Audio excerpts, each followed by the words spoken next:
Assalamualaikum warahmatullahi wabarakatuh.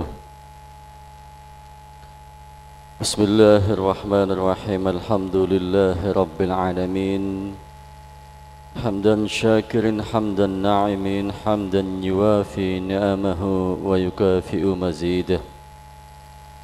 Allahumma salli wa sallim ala sayyidina Muhammadin wa ala ali sayyidina Muhammad.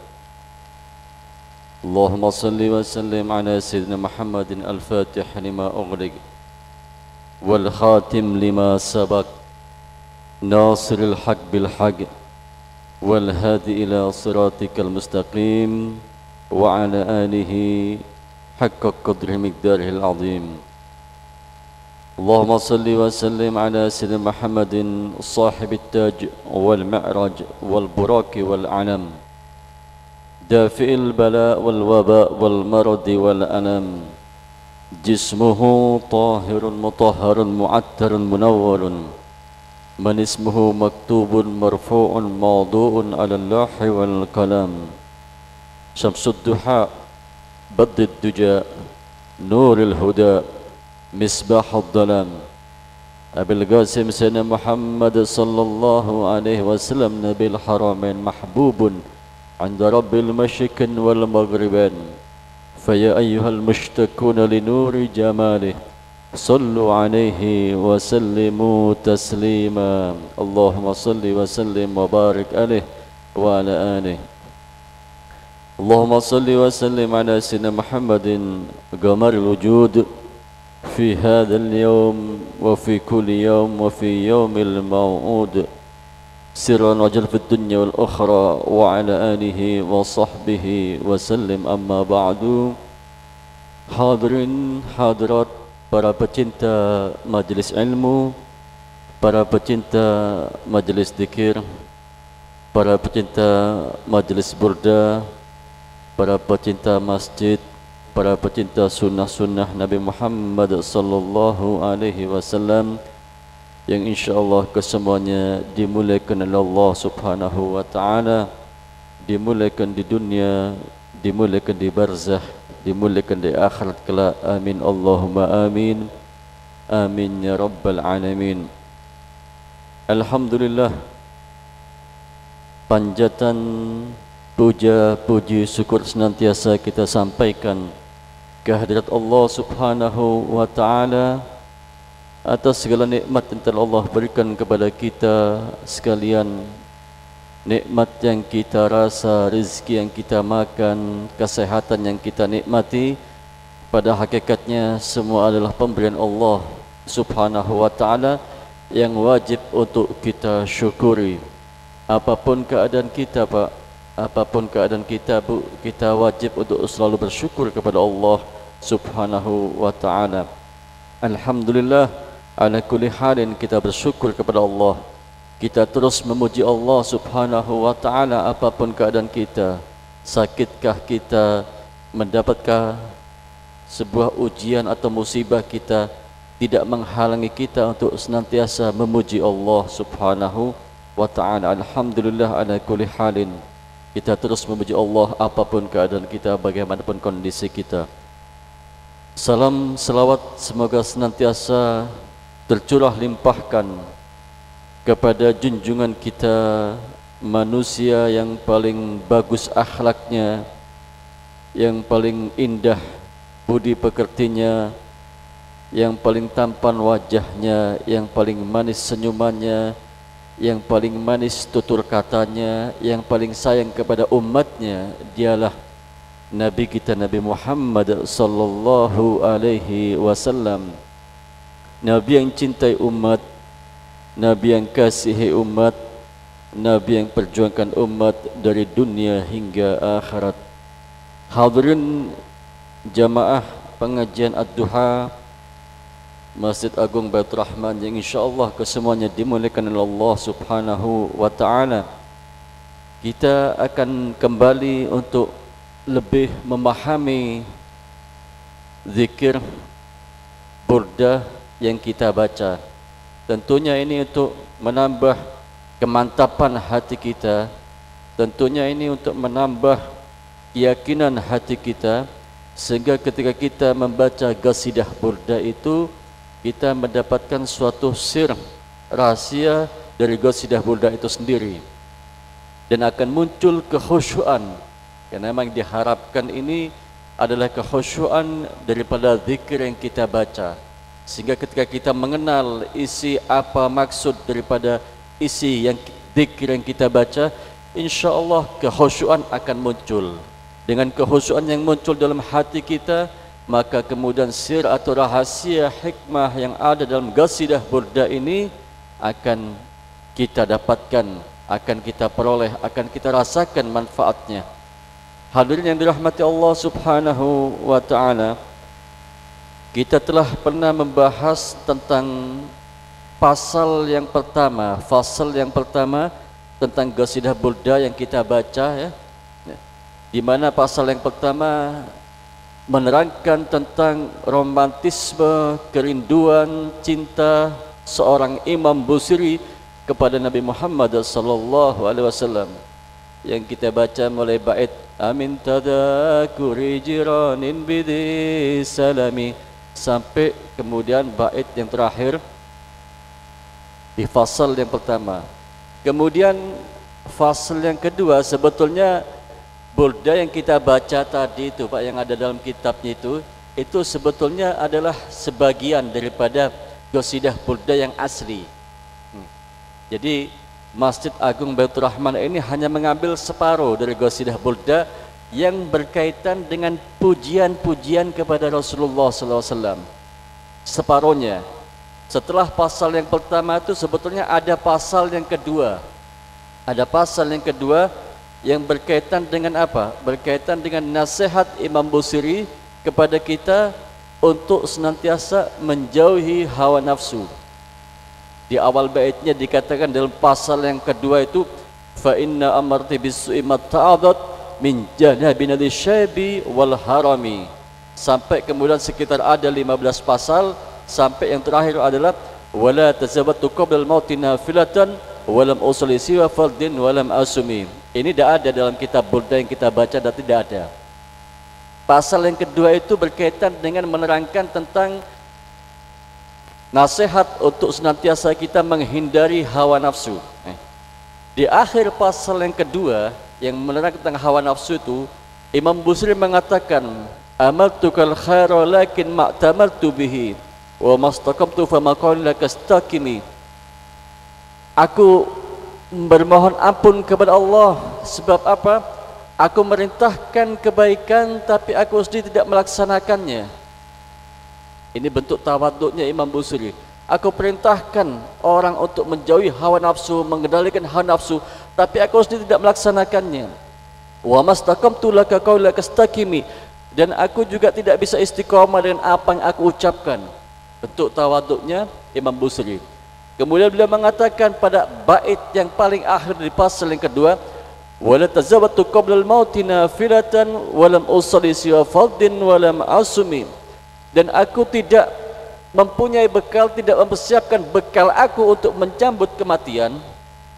Aku tidak menyiapkan bekalku untuk menyambut kematian dengan ibadah-ibadah sunnah, kata Imam Busiri. Ini tawaduknya Imam Busiri, Pak, ngakui bahwa dirinya ini kurang dalam ibadah aku nih, sangunya aku untuk kematian, ibadah-ibadah sunnah tidak aku lakukan. Walam usolli siwa fardin walam asumi, aku tidak sholat, aku tidak puasa kecuali yang wajib-wajib saja. Puasa sunnah tidak aku lakukan, sholat sunnah tidak aku lakukan. Ini tawaduknya Imam Busiri, koreksi kepada diri kita masing-masing, kepada dirinya Imam Busiri ini. Ya tentunya jangan kita ukuri seperti kita, oh ternyata Imam Busiri itu ibadahnya sedikit. Bukan, ini bentuk tawaduknya beliau.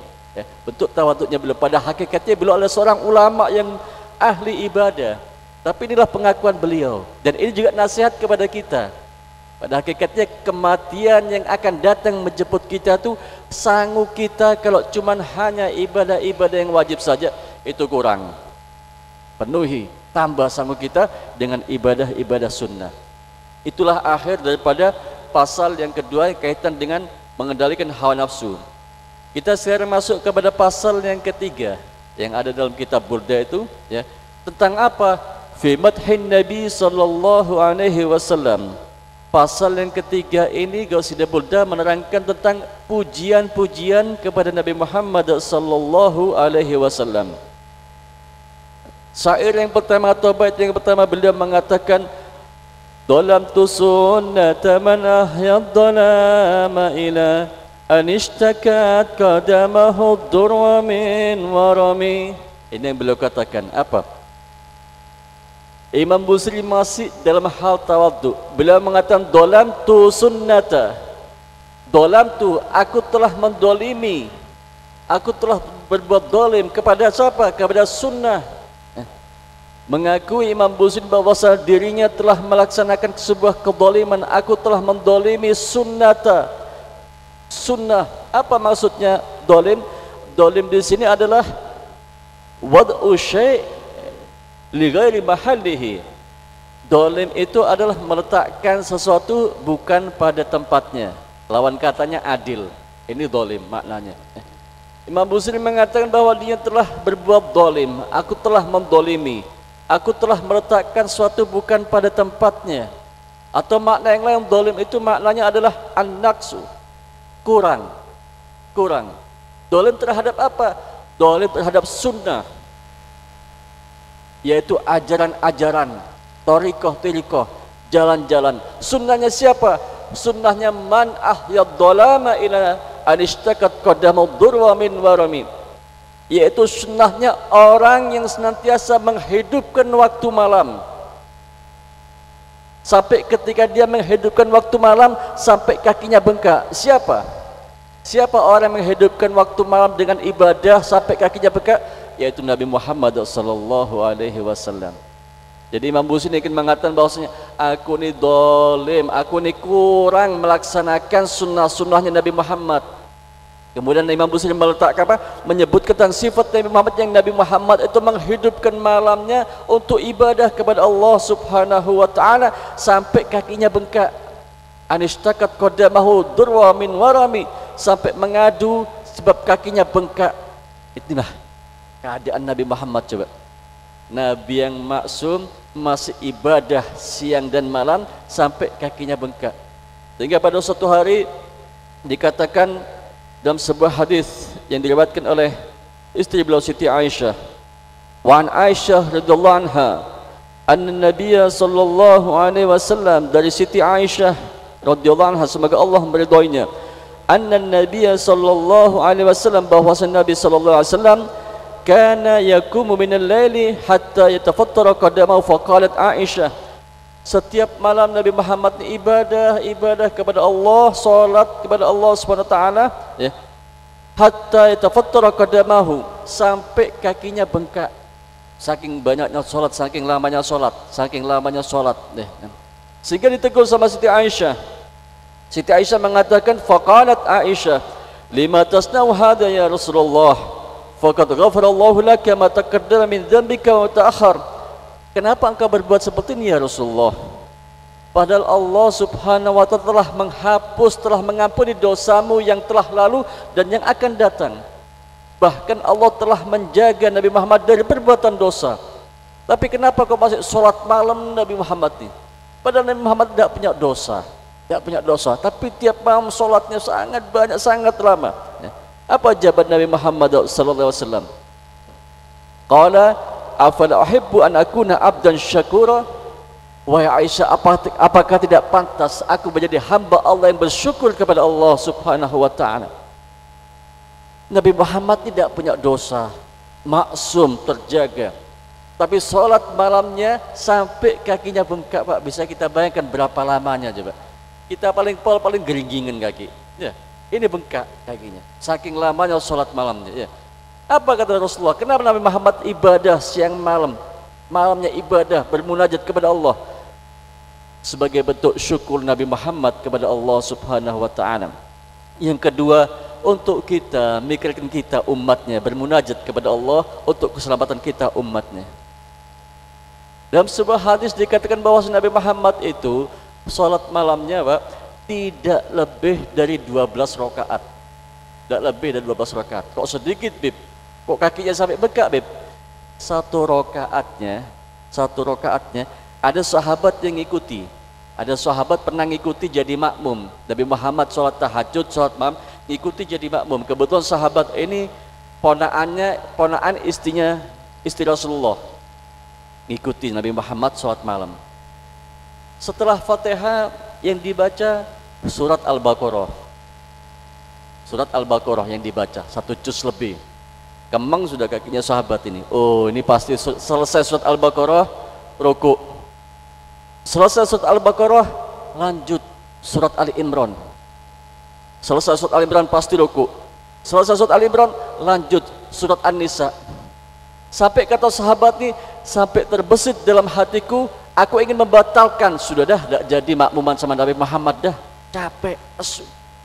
12 rakaat, tapi rakaatnya panjang-panjang. Rukuknya hampir sama ketika sama dengan berdirinya. Sujudnya hampir sama lamanya dengan berdirinya. Salatnya Nabi Muhammad, ibadah malamnya pada Nabi Muhammad adalah Nabi yang maksum, terjaga dari dosa, tapi ibadahnya kepada Allah malam sampai kakinya bengkak. Nih, ini pelajaran bagi kita sekalian ya. Kemudian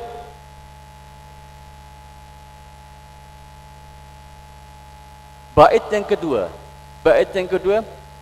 wasyadda min sagabin ahsya'ahu wa tawa tahtal hijarati kashhan mutrafal adami. Bait yang kedua ini juga menerangkan tentang sifat Nabi Muhammad. Kalau tadi dikatakan sunnahnya orang menghidupkan malam sampai kakinya bengkak. Kemudian siapa lagi? Yaitu orang yang apa? Wasyadda sagabin, yang senantiasa mengikat dengan keras. Kenapa? Karena saking lapannya, diikat perutnya, diganjal oleh batu perutnya Nabi Muhammad, sehingga batu itu menempel kepada kulitnya yang halus. Ini sifat Nabi Muhammad. Wasyadda min sagabin, mengikat dengan keras, min sagabin karena lapar, ahsya'ahu perutnya, bil hijarati dengan batu. Nabi Muhammad itu kalau lapar pasti diikat, taruh batu, diikat dengan keras batu, sampai 3 batu kadang. Apa maknanya? Maknanya Nabi Muhammad itu sering lapar daripada kenyang. Sering lapar daripada kenyang Nabi Muhammad ini. Ya. Ini merupakan gambaran bagi kita bagaimana Nabi kita. Coba, bagaimana Nabi kita. Sering Nabi Muhammad lapar ketimbang kenyang. Bahkan ketika pada suatu keadaan di perang Khandaq, ketika persiapan akan perang Khandaq, maka kaum muslimin ketika itu akan menggali parit, gali selokan yang dalam, agar supaya tentara kafir tidak bisa melewati tanah itu, terhalang apa? Terhalang parit.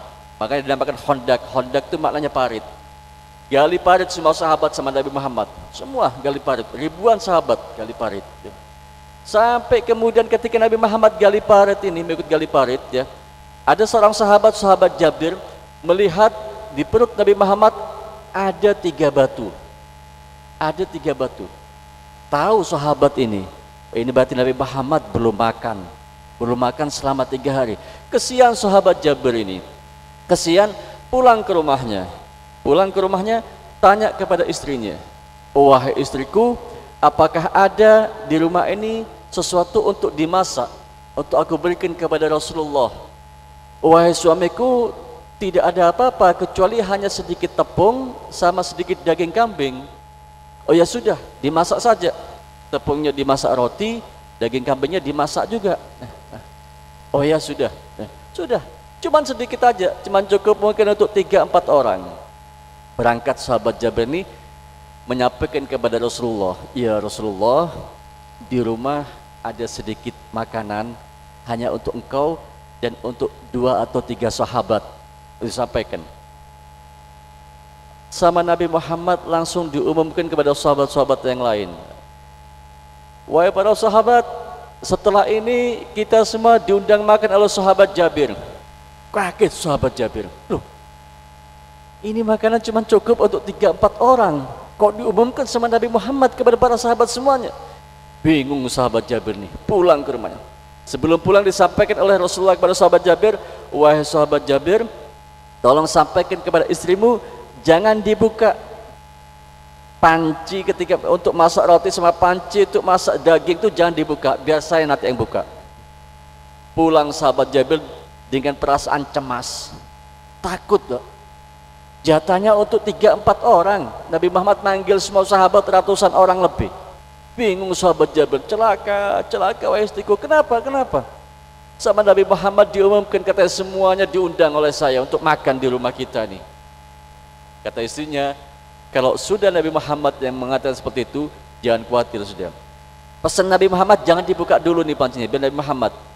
Tanya semuanya berbondong-bondong ke rumahnya sahabat Jabir, kemudian dipersilakan masuk 10-10 sahabat. Ratusan sahabat masuk 10-10 untuk diambil ke Nabi Muhammad, langsung yang bagi roti dan daging.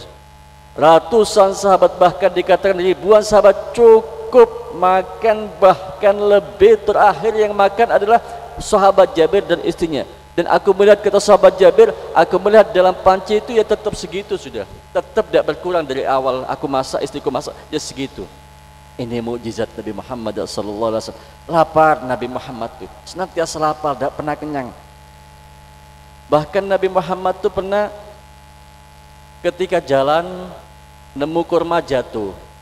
Kurma ini jatuh dari pohon kurma yang memang pohon kurma ini dihadiahkan untuk siapa saja. Ada orang menghadiahkan pohon kurma, saya punya pohon kurma ini saya hadiahkan buat siapa saja, kalau jatuh monggo, siapa aja yang mau ngambil halal. Nabi Muhammad nemu, dibersihkan kurmanya itu, kemudian ditawarkan kepada sahabatnya, sahabat Abdullah bin Abbas. Mau kurma sahabat Abdullah? Oh, perut saya sudah kenyang ya Rasulullah. Kemudian apa kata Nabi Muhammad? Sesungguhnya kurma ini adalah makanan pertama yang aku makan, yang masuk ke dalam tubuhku, perutku selama 3 hari. Apa maknanya? 3 hari Nabi Muhammad belum makan. Menahan lapar Pak Nabi Muhammad. Pernah ditawarkan oleh Allah Subhanahu wa ta'ala. Ditawarkan oleh Allah Subhanahu wa ta'ala untuk dijadikan oleh Allah. Ditawarkan oleh Allah Subhanahu wa ta'ala, pasir ini akan dijadikan emas oleh Allah, diberikan kepada Muhammad SAW. Apa jawab Muhammad? Tidak ya Allah, sesungguhnya aku lebih menyukai lapar sehari, kenyang sehari. Lapar sehari, kenyang sehari. Ketika aku lapar, aku bermohon kepadamu, aku mengharap kepadamu. Dan ketika aku kenyang, aku bersyukur kepadamu dan aku memuji kepadamu. Ini Nabi kita Pak. Sifat Nabi kita sering laparnya daripada kenyangnya. Nyontoh kita. Nah contoh, sebab apa? Karena pengaruhnya kenyang ini biasanya, pengaruhnya kenyang itu akan malas untuk ibadah kepada Allah SWT. Malas sekali-kali. Tapi dengan lapar kita akan semangat. Tapi jangan sampai lapar yang kemudian menjadikan kita ini lemah, tidak mampu untuk ibadah. Barangkali kita sering merasakan Pak ya, ketika puasa khususnya di bulan Ramadan, itu biasanya ketika kita lapar ternyata produktivitas kita semakin baik, semakin semangat ibadah, semakin cerdas. Ketika mikir sesuatu semakin enak, semakin gampang. Inilah buah daripada lapar.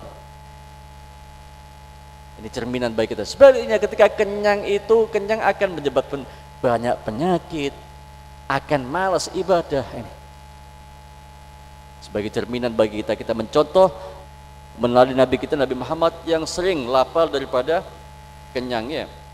Kemudian apa coba? Apa kebiasaan Nabi Muhammad ketika lapar? Itu lapar tidak ada makanan, maka diganjil perutnya dengan batu. Apa manfaatnya? Ulama mengatakan bahwasanya manfaatnya ketika orang lapar, menahan lapar, kemudian mengganjal dengan batu perutnya. Orang ketika lapar, perut kita itu akan panas dalam 2 keadaan. Ketika kita makan yang cukup banyak, kenyang, kemudian lambung kita ini mengolah makanan kita, itu perut kita menjadi panas. Yang pertama. Yang kedua, ketika perut kita kosong pada lambung terus bekerja, tidak ada yang dicerna oleh lambung kita, maka akan panas perut kita. Nah ketika ditempelkan batu ke dalam perut kita, dinginnya batu itu akan mengurangi rasa panas, rasa sakit, rasa lapar yang ada dalam perut kita. Ini hikmahnya, dan merupakan keistimewaan Nabi Muhammad SAW ketika beliau lapar, beliau haus, itu tidak kelihatan. Tidak kelihatan, sahabat tidak tahu. Lapar nih, kelihatan. Kalau kita kan jelas, Pak, lemes, lapar, belum makan ya, kelihatan. Kalau kita, tapi Nabi Muhammad tidak kelihatan. 3 hari belum makan, keadaan lapar, sahabat tidak tahu. Tetap fit, tetap semangat, tidak kelihatan lemes. Ini keutamaan Nabi Muhammad Sallallahu Alaihi Wasallam. Pernah suatu hari putri beliau Siti Fatimah, Bu, ya, masak roti, bikin roti. Kemudian ketika dimakan ingat sama abahnya, ingat sama ayahnya Rasulullah SAW. Berangkat ke rumah Rasulullah, kemudian memberikan roti itu kepada Rasulullah. Ini Rasulullah, apa tuh Fatimah? Ini roti yang aku masak dengan tanganku sendiri. Apa kata Rasulullah? Wahai putriku Fatimah, sesungguhnya roti adalah makanan pertama yang aku makan selama 3 hari. 3 hari belum makan Nabi Muhammad Sallallahu Alaihi Wasallam. Ya. Cerminan bagi kita ya, untuk kita senantiasa meneladani Muhammad Sallallahu Alaihi Wasallam. Kemudian bait selanjutnya, warabadatul jibalu syummu min dhahabin an nafsihi faraha ayyama syamami. Nabi Muhammad yang begitu zuhud, tawadhu ya, zuhud, ibadahnya semangat, lapar. Kemudian apa? Pernah warawadatu, dan menawarkan al-jibalu asyummu, gunung yang tinggi min zahabin akan jadi emas, an-nafsi kepada Nabi Muhammad, fa'araha ayyama syamami, tapi Muhammad menolaknya. Pernah gunung itu menawarkan dirinya untuk jadi emas, kemudian untuk dimiliki oleh Nabi Muhammad sallallahu alaihi wasallam. Tapi Nabi Muhammad menolak. Nabi Muhammad menolak. Dalam sebuah hadis yang lain dikatakan pernah malaikat Jibril datang kepada Nabi Muhammad, menawarkan gunung itu untuk dijadikan emas, untuk diberikan kepada Nabi Muhammad. Tapi Nabi Muhammad menolak. Tidak, lebih senang hidup zuhud dari dunia, tidak kepingin dunia. Nabi Muhammad ini cerminan bagi kita. Nabi kita Nabi Muhammad ini zuhud, tidak mau dunia. Bahkan doanya Nabi Muhammad yang pasti kita tidak mampu untuk mengamalkannya, Pak. Jangan diamini, jangan diamini. Ya Allah, jadikanlah saya orang yang miskin, kumpulkan saya sama orang miskin, bagikan saya nanti kumpulkan sama orang-orang miskin. Jadikanlah saya orang miskin, hidupkan saya dalam keadaan miskin, ya, matikan saya dalam keadaan miskin, dan kumpulkan saya nanti ketika dibangkitkan dengan orang-orang miskin. Nah, ini kan doa yang tidak bisa kita amalkan, Pak. Ya, kalau kita kan doanya Nabi Sulaiman, ya, kepingin kaya, kepingin rezeki banyak. Nabi Muhammad tidak, kepingin jauh dari dunia, kepingin jauh dari dunia. Ini zuhud Nabi Muhammad, ya. Bahkan ketika ditawarkan gunung emas kepada Nabi Muhammad, ditolaknya. Apa ada kesempatan ada ketika Islam telah kuat di Madinah, kuat menguasai banyak daerah, kekayaan melimpah. Kalau Nabi Muhammad mau kaya, bisa, gunung emas menawarkan. Tapi Nabi Muhammad menolaknya. Tidak mau, tidak mau. Cerminan bagi kita bagaimana Nabi Muhammad begitu zuhud. Apa kata Nabi Muhammad ketika malaikat Jibril datang menawarkan gunung akan dijadikan emas? Beliau mengatakan bahwasanya inna dunya dara liman la dara lahu wa malun liman la mala lahu yajma'uha man akla lahu man la akla lahu. Nabi Muhammad mengatakan sesungguhnya dunia ini adalah tempat bagi orang yang tidak punya tempat. Dunia ini merupakan rumah bagi orang yang tidak punya rumah. Dan dunia ini merupakan harta bagi orang yang tidak punya harta. Yajma'uha man la akla lahu. Yang mengumpulkan dunia ini, yang mengumpulkan harta ini adalah orang yang tidak punya akal.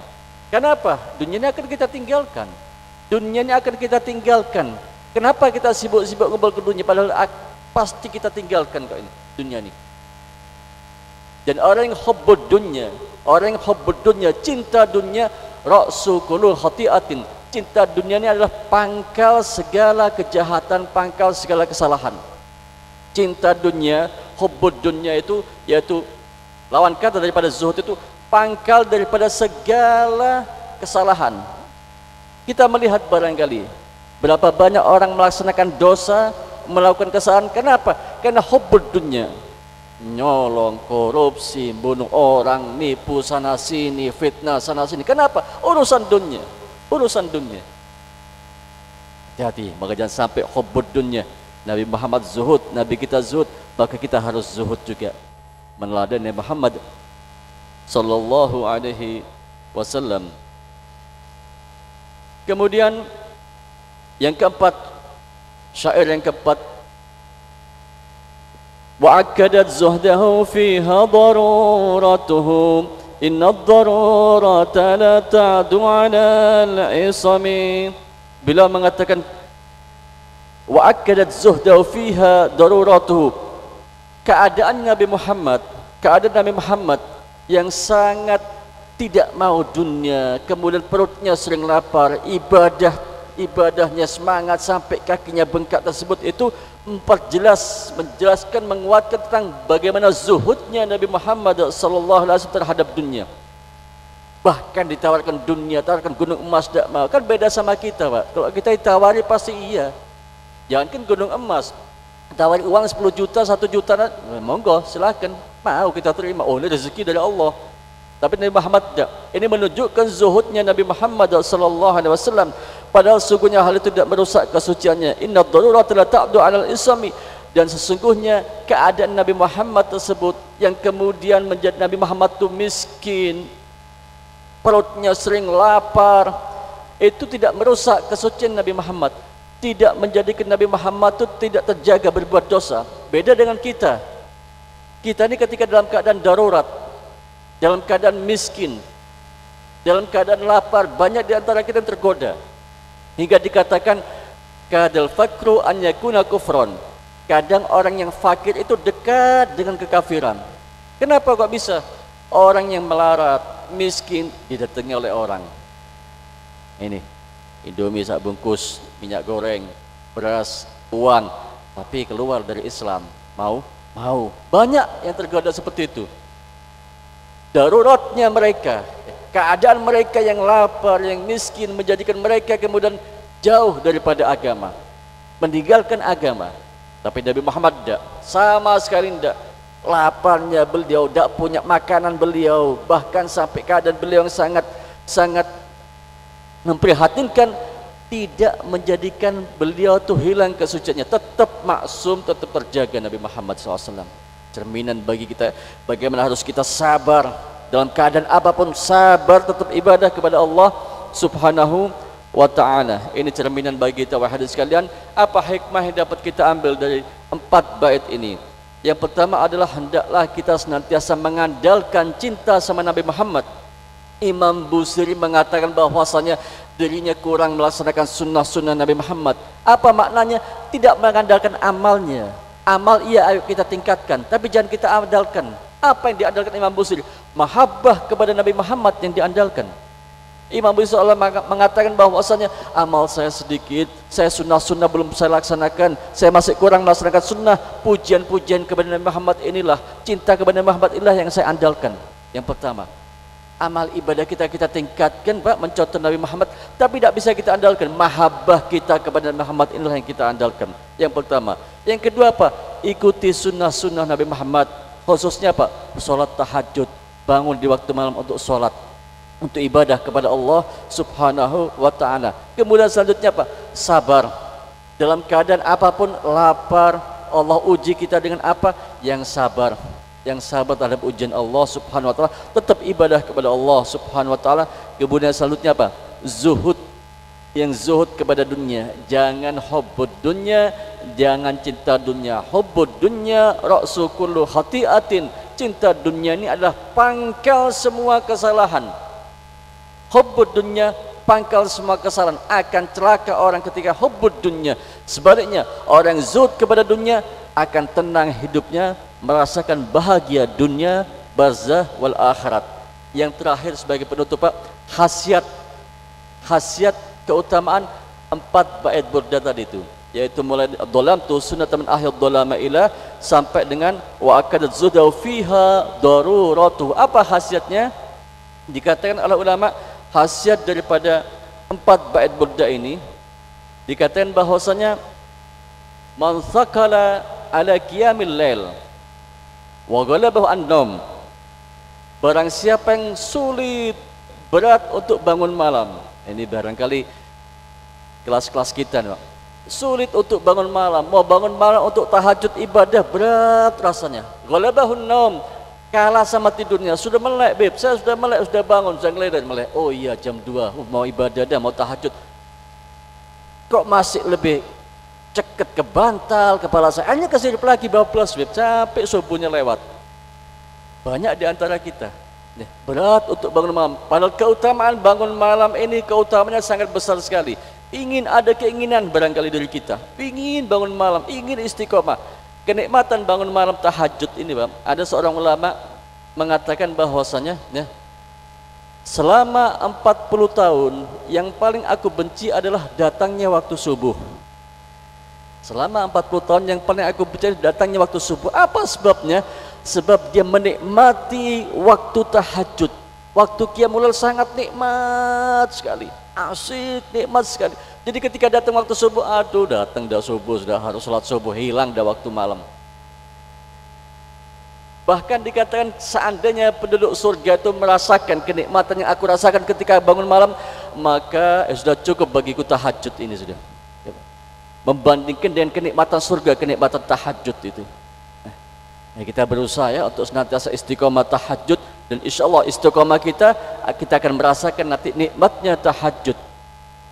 Berat bagi kita barang siapa yang berat untuk bangun malam, dikalahkan oleh tidurnya, bahkan nafsunya cenderung kepada hal-hal yang duniawiya, maka hendaklah 4 bait ini dalam tu sunnah man ahyad dhalama ila sampai dengan wa'akad zudafi daratuhu itu ditulis di sebuah lembaran, kemudian diletakkan, ketika itu diletakkan di kepalanya, di bawah bantal barangkali, di bawah bantal, sambil kemudian membaca-baca hal yang baik-baik, beramal soleh, dihiasi dengan amal-amal soleh. Apa maksudnya? Baca dzikir, ketika tidur baca dzikir, maka insya Allah nafsunya akan semangat untuk urusan-urusan akhirat. Bangun malam semangat untuk ibadah kepada Allah Subhanahu wa ta'ala. Kita coba ya, mudah-mudahan dapat barokah dari majelis ini ya. Mudah-mudahan qasidah burdah yang kita baca kita dapat barokahnya, barokah di dunia, di barzah, di ahad kala ahadanallah wa iyyakum ajmain. Bismillahirrahmanirrahim. Alhamdulillah rabbil alamin. Allahumma shalli wa sallim ala sayyidina Muhammadin wa ala ali sayyidina Muhammad. Allahumma inna nastahfiduka wa nasta'uduka dinana wa anfusana wa ahlana wa auladana wa amwalana wa kulla syai'in a'taitana. Allahumma ij'alna fi kanafika wa amanika wa jiwarika wa iyadika min kulli syaitanin marid wa jabbarin an wa dhi'an wa dhibagin wa min syarri kulli syai'in qadir. Allahumma jammilna bil afiyati was salamah wa haqiqna bit taqwa wal istiqamah wa a'idna min mujibatin nadamah innaka sami'ud du'a. Allahumma ighfir lana wa li walidina wa li masyayikhna wal ikhwana fid din wa li ashabina wa ahbabina habbana fika ولمن أحسن إلينا وللمؤمنين والمؤمنات والمسلمين والمسلمات يا رب العالمين وارزقنا كما المتابة له ظاهرا وباطنا في عافية وسلامة برحمتك يا أرحم الراحمين يا ربنا يا مجيب يا ربنا يا مجيب يا ربنا يا مجيب يا حاضر يا لا يغيب توسلنا إليك بالحبيب تقضي حاجتنا قريب تقضي حاجتنا قبول قبول قبول وتمام كل سلام للحضرة رسول محمد صلى الله عليه وسلم. الفاتحة. أعوذ بالله من الشيطان الرجيم. بسم الله الرحمن الرحيم. الحمد لله رب العالمين الرحمن الرحيم مالك يوم الدين إياك نعبد وإياك نستعين اهدنا الصراط المستقيم صراط الذين أنعمت عليهم غير المغضوب عليهم ولا الضالين آمين. هدنا الله وإياكم أجمعين والسلام عليكم ورحمة الله وبركاته.